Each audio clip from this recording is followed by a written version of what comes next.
Emma woke up to find her roommate standing perfectly still in the corner of the room, she realized something was terribly wrong. Emma had always considered herself lucky to have snagged a decent apartment in the city. Affordable rent and a quiet neighborhood made it a rare gem. Sharing it with Lily, a fellow college student, was a bonus. They weren't best friends, but they got along well enough, trading laughs over takeout and venting about their professors. Life was predictable, comfortable, until 3 weeks ago. It started small. Emma would wake up to find her belongings slightly out of place. Her favorite coffee mug was suddenly on the living room table when she swore she'd left it in the sink. A framed photo of her family tilted to the side. She blamed Lily, thinking her roommate had borrowed something and forgotten to put it back properly. Then there were the whispers. Emma heard them late at night, muffled and unintelligible, just outside her bedroom door. She chalked it up to thin walls or a neighbor watching TV. But one night, curiosity got the better of her. She cracked open her door, peering into the dimly lit hallway. It was empty. Lily's door was closed, and the apartment was silent except for the faint hum of the refrigerator. Shaking her head, she convinced herself she'd imagined it, until she woke up to find Lily in the corner. It was 3:17 a.m. Emma's phone screen cast a pale blue glow as she turned it on. She'd been startled awake by a soft, rhythmic creaking. Her first thought was the wind moving a loose shutter, but the sound was too close, too deliberate. When she turned her head, she saw her roommate. Lily stood in the corner, her back to the bed, her shoulders stiff. Her arms hung unnaturally at her sides, fingers twitching slightly. Emma's breath caught in her throat. "Lily?" Her voice was barely a whisper. No response. The creaking stopped as Lily turned her head slowly, just enough for Emma to see the edge of her profile. Her eyes gleamed in the dim light, wide and unblinking. Her mouth opened slightly, as if she were about to speak, but no words came out. "Hey, are you okay?" Emma asked louder this time. Still nothing. Then Lily moved. It wasn't a step or a turn. It was a jolt, like a marionette pulled by invisible strings. Her limbs jerked once, twice, then she fell still again. Emma's heart hammered in her chest.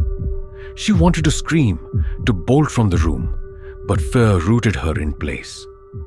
Lily's head tilted back sharply, her mouth stretching into an unnatural grin. A low, guttural sound emerged. Not a laugh, not a groan, but something inhuman. Then she collapsed. Emma scrambled out of bed, fumbling for the light switch.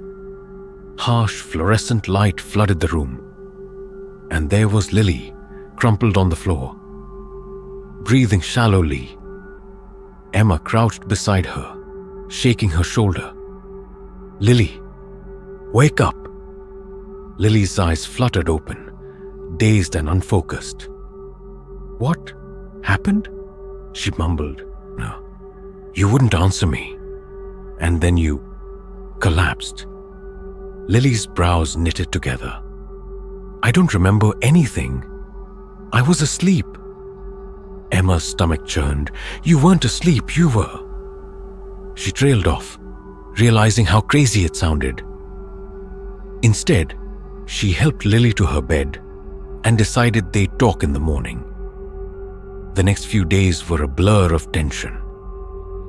Lily seemed fine, brushing off the incident as a case of sleepwalking, but Emma couldn't shake the unease. She started noticing more oddities. Lights flickering, shadows moving just out of sight, and the whispers growing louder, more insistent. One evening, Emma stayed late at the library, reluctant to return to the apartment. When she finally did, she found the door ajar. Her pulse quickened as she pushed it open. The living room was dark, save for the flickering glow of the TV. Static hissed from the screen. "Lily?" Emma called, stepping inside. No answer. The whispers were louder now, unmistakable, coming from the hallway. Heart pounding, she followed the sound to Lily's room. The door was slightly open. She pushed it gently, and it creaked as it swung wide. Lily stood in the center of the room, her back to Emma. Her head jerked unnaturally as she whispered to something unseen. On the wall, Emma noticed scratches, deep, jagged marks that formed words she couldn't decipher. Emma took a step back, but the floorboard creaked under her weight. Lily froze. Slowly she turned, her eyes locking onto Emma's. "You shouldn't be here," Lily said, her voice layered with something else, something cold and otherworldly.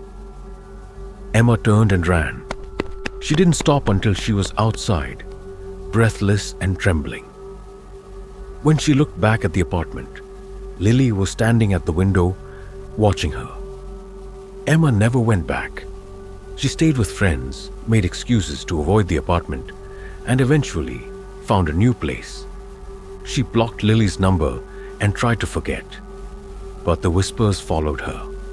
In her new apartment, late at night, she still heard them, soft, rhythmic, and insistent.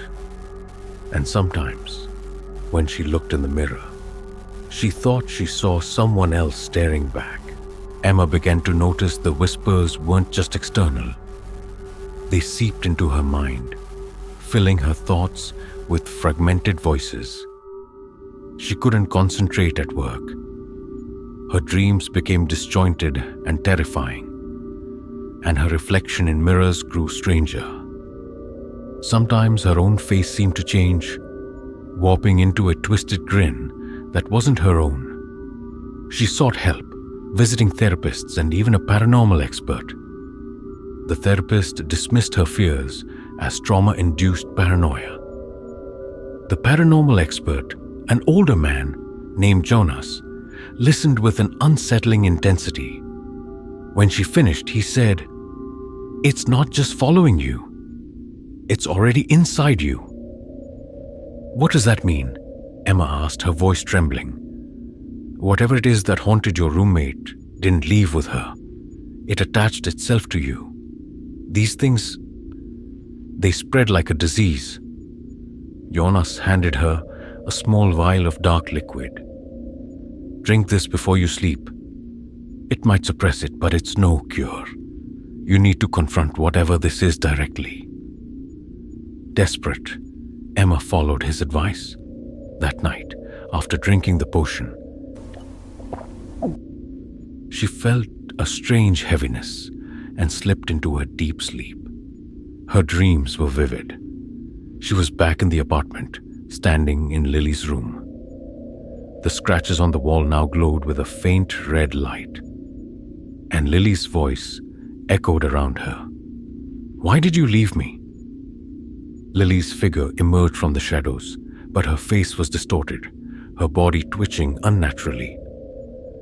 "I tried to help you," Emma said, tears streaming down her face.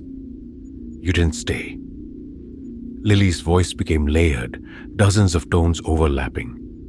Her grin widened impossibly. Emma woke up gasping, her body drenched in sweat. Her mirror, once clear, was now fogged over, with a single word scrawled across it: "Stay." She couldn't escape. Weeks later, Emma's friends noticed her changes. She was withdrawn, her eyes sunken, her skin pale. She rarely left her apartment, and when she did, she avoided eye contact. The whispers had consumed her life, and the figure of Lily, or whatever entity had taken her form, appeared more frequently. One night, Emma sat on her bed, staring at her reflection. The face staring back at her wasn't hers anymore. It grinned, its teeth sharp and its eyes black. "It's time to come home," it whispered. Emma's phone buzzed. A text from an unknown number lit up the screen. "We're waiting." The lights flickered, and for the first time, Emma didn't run. She stood, walked to the mirror, and touched it. The surface rippled like water, and the last thing she heard was the sound of Lily's laughter. As the darkness swallowed her, the next morning, her apartment was empty. Only the faint sound of whispers remained, waiting for the next tenant.